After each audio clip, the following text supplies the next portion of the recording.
Esto no es una película. Es Asturias. Durante muchos años, miles de hombres bajaban cada día a la mina. No había luz del sol. No había aire limpio. Solo oscuridad, polvo y silencio. Trabajaban a cientos de metros bajo tierra, en túneles estrechos, peligrosos, donde cualquier error podía costar la vida.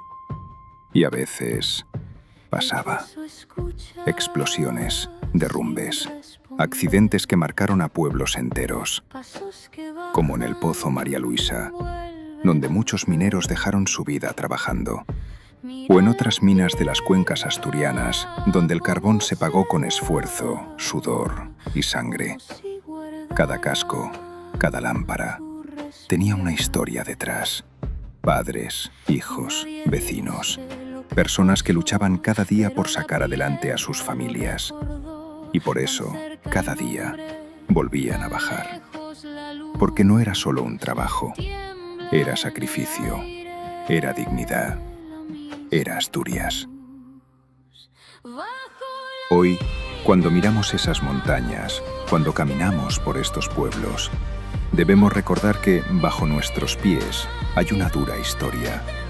Una historia de esfuerzo, de lucha y de personas que nunca debemos olvidar. Y aunque hoy en día la minería es mucho menor en Asturias, no ha desaparecido del todo, y mucho menos sus peligros.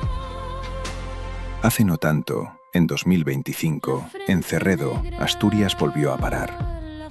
Una explosión dentro de la mina acabó con la vida de 5 trabajadores. 5 personas que habían bajado a trabajar y no volvieron a casa. Un accidente que recordó a todos que el peligro sigue ahí. Porque la minería no es solo pasado, también es presente. Y a veces, también es dolor. Asturias guarda tu caminar bajo la lluvia.